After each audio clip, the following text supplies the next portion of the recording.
ada satu kitab Al-Kabair ataupun The Book of Major Sins. Buku tentang apakah dosa-dosa besar yang sering dilakukan oleh manusia. Tuan-tuan kalau nak jahat macam mana pun, bukanlah saya nak menggalakkan, tidak. Tapi tolonglah, ada beberapa dosa ni jangan buat langsung. Dosa lain, ada yang dosa kita tak boleh nak elak, tapi ada dosa yang kena elak. Ada satu kitab Az-Zahabi, dia buat kitab 70 dosa besar. Ini kena jauhkan. 70 banyak sangat, dia pecahkan. Bagus, dia ada buatkan dia punya summary. Kata dia, dosa besar ni ada 70. Pecahan dia, ada 4 dosa besar duduk di hati. Jadi 4 perkara ni tuan-tuan jangan buat. Walau jahat macam mana pun. Nombor 1, syirik. Walau kita jahat, miskin, duit tak ada, ajar anak kita jangan keluar agama. Biarlah kita susah. Jangan tukar agama. Walaupun ada orang nak bagikan kita macam-macam. Saya ada terbaca kisah-kisah orang-orang kita yang dah keluar pada agama. Sedih juga ya. Isteri keluar agama, suami keluar agama, anak-anak keliru. Kenapa mak bapak aku gini-gini? Sedih lah, sedih. Yalah, itu pilihan masing-masing, dia rasa itu yang terbaik. Tapi kita berdoa, jangan syirik saja. Jangan syirik. Nombor 2, jangan terus-menerus buat maksiat. Maksiat ialah manusia. To err is human. Ada sikit-sikit buat salah. Tapi jangan hari-hari. Jangan terus, jangan konsisten dan istiqamah dalam maksiat. Yang ketiga, jangan putus asa daripada rahmat Allah. Jangan putus asa. Contoh kita ni jahat, minum, judi, perempuan macam-macam. Sampai tanya, awak tak nak pergi ke surau bertaubat? Tak adalah, Tuhan bukan pandang muka aku pun tak ada agak. Janganlah begitu, macam putus asa Tuhan bukan macam kau, dan dendam tak ada. Kalau balik, dia akan sayang balik. Yang keempat, jangan rasa aman dari siksaan Allah. Macam contoh, tutup aurat. Orang pun beritahu elok-elok, kita tak nak. Orang pun warning, orang tak tutup aurat esok gini-gini di akhirat. Tak apalah, takkanlah Tuhan ni jahat sangat. Saya ni bukanlah jahat sangat pun. Kalau tak pakai tudung ya, benda lain saya buat. Saya hati baik, tak ngata orang. Janganlah sampai tak takut langsung. Kena ada gerun sikit. Jaga kak untuk aurat esok neraka gini. Oh ya ke Allah, ya Allah selamatkan aku pada neraka. Kan ada sikit gaya takut tu ada. Adalah nampak takut tu ada. Ini macam tak ada, takkanlah Tuhan jahat sangat. Macam tak takut. 4 perkara ni Imam Zahabi kata, jangan ada dalam hati. Kemudian ada 4 dosa duduk pada lidah, pada mulut. Pertama, jadi saksi palsu. Saksi palsu. Yang kedua, tuduh orang baik buat zina. Ini tuduh perempuan, bukan tuduh laki-laki. Tuduh perempuan baik berzina. Dosa. Yang ketiga, sumpah palsu. Yang keempat, sihir. Asirehe lagu. Sihir tak boleh. Dia dosa. Walaupun main-main. Contoh ambil tali, man aqada uqdatan summan nafasa fiha faqad sara man sara faqad asyraka. Sihir. Kata Nabi, siapa ambil tali, ikat. Baca-baca, di wadi manikam sinawari. Puh! Terus dikita syirik, kata Nabi. Jadi siapa buat kerja begitu, telah syirik pada Allah. Dia panggil sihir, tak boleh buat. Ruqayyah lain. Ruqayyah tu yang ustaz-ustaz yang tabur-tabur garam biji benda tu, macam nak buat black paper tu lah, baling itu mana. Itu lain. Pegang kepala, Allahu la ilaha illa huwal hayyul qayyum. Itu lain. Itu ruqayyah. Ini yang tak tahu apa ni baca di wadi manikam sinawari, kata engkau, kata Israel karekap berekop sinanang mantekulan. Itu kan, itu kita tak tahu mana asal usul. Itu tak payahlah. Itu tak payahlah. Pakai buluh teropong, ambil tembikai, pam, itu dah lain macam tu. Tak sesuai. Jangan. Cuma sihir ni, baik macam mana pun kita kena bersedia untuk disihir. Sebab sihir ni tak tunggu orang santau, tak tunggu orang hantar.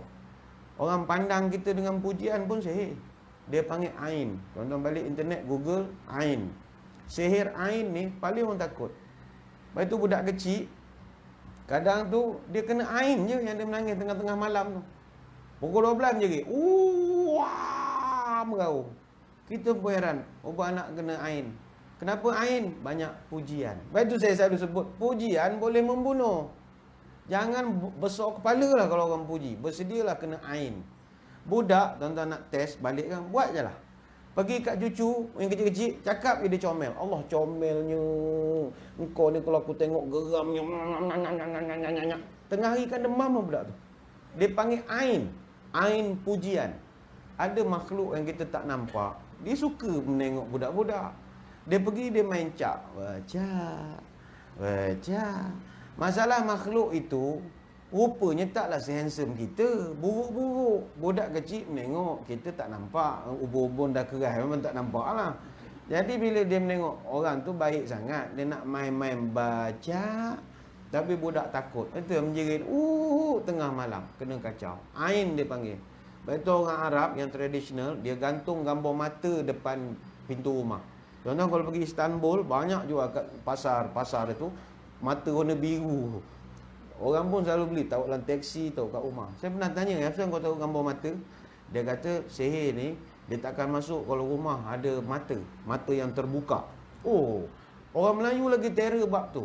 Tuan-tuan perasan tak orang kampung dulu, dia beli ikan puyuh, taruh depan rumah.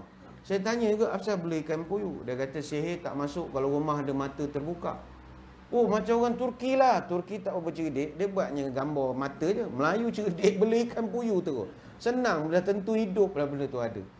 Saya tanya, kenapa tak beli ikan lain? Bawal, siakap, jenahak ke apa? Kan cuma buka mata semua. Nah tu dia orang tak ada jawab.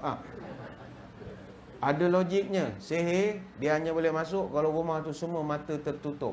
Jadi cara nak tipu sihir tu, letak benda yang mata terbuka. Dia tipunya sihir tu. Jadi tuan-tuan kalau rumah tak kena sihir, kena syukur. Kena terima kasih ke anak bujang kita yang pukul 4 tak tidur lagi, pukul 3. Agak kerana dia sibuk tengok bola, main Beyblade tu agak menyebab sihir. Agak lah. Sihir baru orang nak hantar. Syuk, U-turn balik. Kenapa U-turn? Anak dia tengok bola, alat kopar mereka, alat dah hancur. Kau nak balik? Agaknya lah. Tapi tuan-tuan tak payahlah beli ikan puyuh, baca Quran. Inna syaitana yafiru minal baitil ladzi yukra'u fihi awakhiru suratul Baqarah. Syaitan lari lintang pukang kalau di dalam rumah itu sering dibacakan ayat akhir surah Al-Baqarah. Amana rasulu bima unzila ilaihi min rabbi wal mu'minun. Qulun amana billahi wa malaikatihi. Sampai habislah yang baca dalam tahlil tu. Itu saya mau hafal ayat tu. La yukallifullahu maktasabat alaiha maktasabat. Takkan tak apa ayat tu. Rabbana la tu'akhizna in nasina aw akhtana. Rabbana wala. Itu ayat famous dalam tahlil. Itu kalau dalam tahlil baca tu tanda nak habis dah tahlil, nak makan dah tu. Mana hujung-hujung. Besok orang hafal. Besok orang hafal. Ada satu lagi cara nak bagi takut jin. Saya ni tidak pandai mengubat, kawan sajalah. Kita ni ceramah habis pukul apa? 9. Tunggu lapor lah. Bunyinya lapor kita berhenti. Keruk-keruk kita berhenti ya. Ni cerita, habis anak-beranak cerita lah. Ada satu orang Cina, dia pernah pergi jumpa satu orang tuan guru. Tuan guru ni terkenal ngubat-ngubat ni lah. Saya tak sebut lah nama tuan guru ni, ada telefon tak disebut nama dia. Kan jadi iklan pula. Orang datang jumpa dia. Dia ni memang pandai ngubat. Jadi masa orang datang nak ubatkan dia, budak-budak Rustia ni nampak Cina beratur. Tahu ke ya? Mau jumpa ustaz ke? Mau jumpa ustaz. Apa hal? Saya 3 malam tak boleh tidur. Itu nenek moyang kacau mah. Dia panggil nenek moyang. Jin-jin tu nenek moyang. Ini ustaz, kata budak ni. Dia kasih air ni, air jampi punya. Ada Quran. Angka boleh minum ke? Nanti kan jadi lain nanti. Apa masalah saya Cina mah? Kita Cina semua makan pun. Tak ada apa masalah. Memang ya Cina, semua yang berkaki 4 kecuali meja dia tak makan. Semua dia makan. Apa je yang terbang kecuali kapal terbang dia tak makan. Selain dia betul, semua dia makan. Setakat air jampi apa masalahnya? Dia tak ada masalah. Saya mau cuba budak, bukan tak mau angka. Ini saya takut sampai-sampai ustaz tak fikir panjang beratur, nanti angka marah pula. Dia tak boleh masuk ah. Bukan tak boleh masuk, kata tanya dulu boleh. Nanti kalau okey kita call balik. Cina ni marah. Tak kasih masuk tak apa, saya balik sajalah. Jadi budak dia kata, jangan marah angka, ambil hadiah sikit lah, jangan marah. Jadi bagi poster. Ustaz tu ada poster dia, gambar doa, bagi poster. Cina tu bawa balik. 2-3 hari kemudian Cina ni datang. Masa dia datang, dia bawa hadiah ke ustaz. Kata, angka sudah ustaz cakap boleh jumpa ke? Tak ada, mau kasih hadiah, mau cakap terima kasih. Macam sebab apa terima kasih? Sekarang tidur banyak syok lah. Ustaz kasih air ke hari tu? Tak ada, saya balik sekarang tidur banyak syok. Macam mana boleh syok? Itu you kasih gambar, saya potong dia punya muka, saya tampal saya punya muka. Jadi bila mau tidur, itu nenek moyang kata, ayah ini ustaz. Ada, ni cerita mulut ke mulut lah. Sampai begitu. Tuan-tuan kok ada anak cucu ke menangis tengah malam. Nak cari ke ustaz tak dan lah, ustaz tidur mana. Tu state benda printnya gambar apa-apa, gambar ustaz yang ada. Yang nak garang-garang sikit Abdullah Khairi, yang tu garang-garang sikit. Print Ustaz Aslin yang muka garang. Ustaz Sarhan lagi lah, lari berjauh lagi laju lah. Printkan gambar tu. Tak kata cucu. Mana tahu menjadi. Ni bukanlah mengajar, tidak. Mana tahu.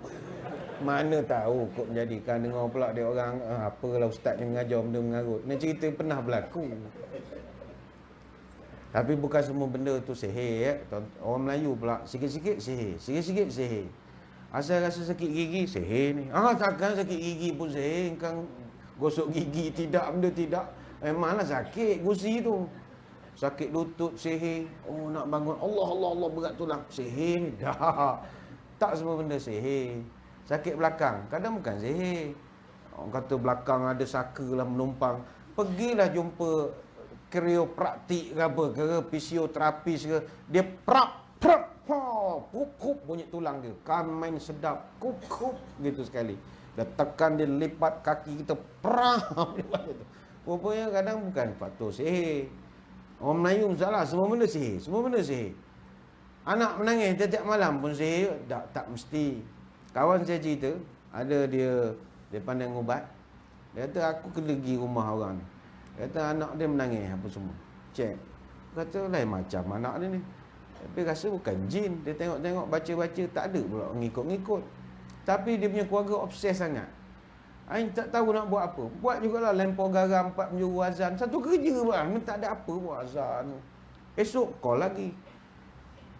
Rupa anak dia tu bukannya kena jin, anak kecil. Anak dia kembung.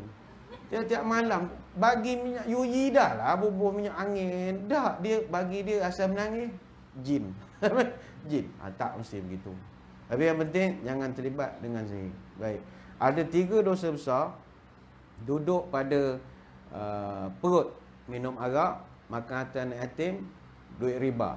Jauhkanlah benda ini. Ada 2 dosa besar, duduk di kemaluan.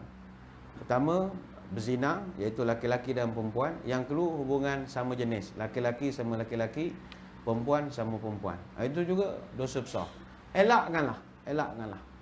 Kalau macam sekarang, laki-laki sama laki-laki, perempuan. Mujur kita di negara ini masih ada undang-undang tak boleh kahwin laki-laki sama laki-laki. Negara lain dah ada dah undang-undang membenarkan. Jadi kita bersyukur benda tu tidak ada dan tak perlu ada lah. Nak buat, keluar pada Malaysia. Sebab kalau laki-laki kahwin sama laki-laki, nak istiar macam mana? I pronounce you man and wife. Gitu ya. Man and wife kalau orang tu laki-laki perempuan. Tapi kalau laki sama laki, I now pronounce you Man United. Tak boleh pula, marah pula orang Manchester United. Kan ada menyebut nama dia. Jadi Man United tak sesuai, sebesalah jawabnya. Ada 2 dosa besar, duduk di tangan. Apakah dosa besar itu? Membunuh dengan merompak. Satu dosa besar duduk pada kaki, iaitu lari daripada medan peperangan. Jangan lari. Yang ada satu dosa besar, duduk pada seluruh anggota badan, daripada rambut sampai ujung kaki. Apakah dosa tersebut? Derhaka pada mak bapak. Jadi 70 ini, kata Imam Az-Zahabi, kau jahat macam mana pun, janganlah buat. Yang lain-lain tu kecil-kecilan, boleh dihapuskan dengan taubat yang ringan. Contoh, kata dia, tertengok perempuan. Itu dosa. Tapi tuan-tuan nak mengelak macam mana duduk di Seremban ni? Kita duduk bilang kaum bilang bangsa, bercampur laki perempuan. Macam mana nak mengelak? Bawa motor, takkan tak nampak. Buta mata langgar tiang habis, tak boleh. Kok mana pun nampak. Tapi jangan tengok beria sangat. Begitulah. Dia panggil kaedahnya, nazratu ula laka wa sanatu alaika. Kalau perempuan nampak seksi, pandangan pertama itu sedekah, dia panggil. Free of charge. Soup of the day. Free lah. Wasaniyatu alaika. Pandangan kedua, baru dicatatkan dosa. Jadi tuan-tuan, kalau bawa motor sampai traffic light, amoy melintas. Pakai skirt pendek contoh. Wow! Keluar huruf wow. Macam Hussein Lempoyang, saudagar onta. Wow! Tak apa, tu rezeki. Sebab bukan kita niat nak tengok, kita nak pergi kerja. Salah benda tu lalu depan kita. Wow! Satu. Jangan tengok dah. Pandangan pertama. Alihkan pandangan. Wadul basar. Astaghfirullahaladzim. Astaghfirullahaladzim. Tak ada dosa lah. Dia yang berdosa, wow. Ni. Wow. Itu apa dosa? Wow yang kedua tu idgham al-gunnah dia panggil, barulah salah. Wow yang kedua. Wow pertama tak salah. Itu contohnya. Jadi eloknya kalau kita nampak tu, terus saja alihkan pandangan. Sebab bukan intention kita nak menengok, tidak. Jangan tuan-tuan datang ke surau, niat nak sembahyang, ternampak muslimat pakai telekung, comel. Orang perempuan kalau pakai telekung, seri dia lain, nur dia tu cantik betul. Itu wow. Wow satu wow cukup lah. Jangan wow banyak kali sangat. Ni kat surau ni tak boleh wow banyak-banyak sangat. Jadi nazratu ulalaka itu pertama tak ada masalah. Tapi jangan hari-hari, sebab benda tu salah menengok. Lepas tu orang Arab, kalau tok imam dia, kalau di Mekah semua pakai serban. Kita serban ikat macam Ustaz Don tu. Dia orang tak, dia orang tutup tepi. Sebab nak tutup tepi ni, dia orang tak nak tengok kiri kanan. Itu tujuan dia. Lepas tu bila dia semayang, dia tak tahu apa-apa keliling. Memang khusyuk lah semayang macam tu. Tuan-tuan try lah sekali. Ambil serban, tutup gini. Rasa semayang seorang. Padahal belakang beribu orang ada. Dia Radul basar. Dia nak jaga pandangan mata. Tapi kita di Malaysia tak boleh. Tok imam tu boleh. Dia berjalan ada polis pimpin dia. Kita kalau jalan tutup, habis langgar longkang, gedebung-gedebung dengan tingkap dinding semua langgar. Kelengkung langgar. Kita tak ada orang pegang kita. Dia tok imam ada orang pegang dia. Dia orang jaga mata dia. Kiri kanan dia orang memang jaga.